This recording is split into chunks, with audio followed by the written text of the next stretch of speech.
Quddiem l-istudenti universitarji Joseph Muscat tkellem ukoll dwar qatt temi oħra illi jolqtuhom fosthom id-drittijiet ċivili.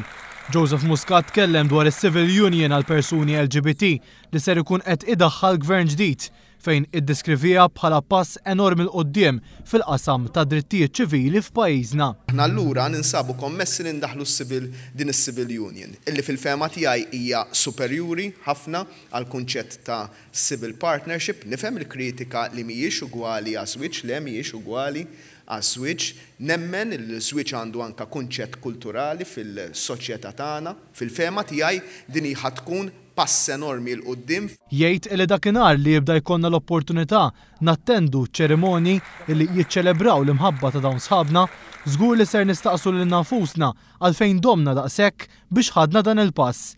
Anka l-kunċett ta' Civil Union fejn nibdew nattendu ċerimonji ta' ħbieb tagħna illi ikunu qegħdin jingħaqdu flimkien f'din l-istituzzjoni il-ġdida ħassir xi ħaġa li meta ssir ngħidu kif m'għamilniex qabel fil-verità.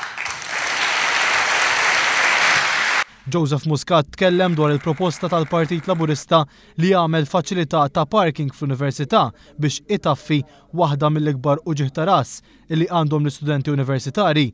Dan fil-waqt li gvern ġdid jara li jkun hemm sistema ta' trasport pubbliku effiċjenti.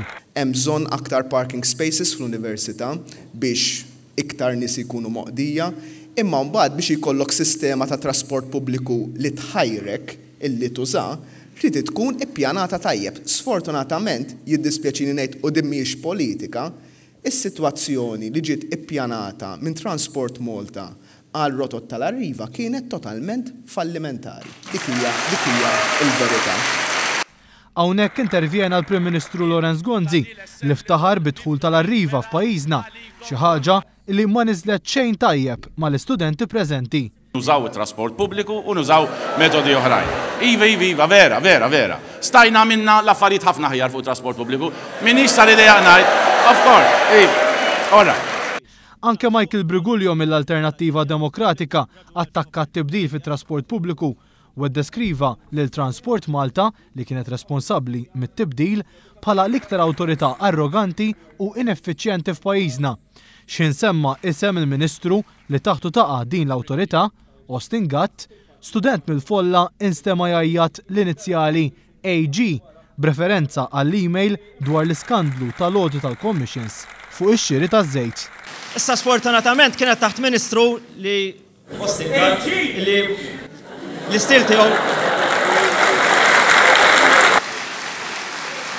Intant Laurence Gonzi għatta ħin twal mid-dibattitu jirrepeti kemm il-gvern tiegħu huwa gvern tar-records li ħoloq 20,000 impjieg kif ukoll li kien gvern illi naqqas it-taxxi, xi ħaġa illi ma twemmnitx mill-istudenti preżenti. U r-riżultat kien għaliex konna kapaċi innaqsu il-pis tat-taxxa, naqqasna il-pis tat-taxxa f'pajjiżna. Laurence Gonzi sostna wkoll li l-Partit Nazzjonalista dejjem kien fuq in-naħa tajba tal-istorja. Il-Partit Nazzjonalista kien on the right side of history. Għal din id-dikjerazzjoni, Joseph Muscat wieġeb hekk. Ma naħsibx li l-Prim Ministru kien on the right side of history meta għażel power station li taħdem bil-heavy fuel. Ma naħsibx illi kien on the right side of history meta ivvota kontra id-dħul tad-divorzju.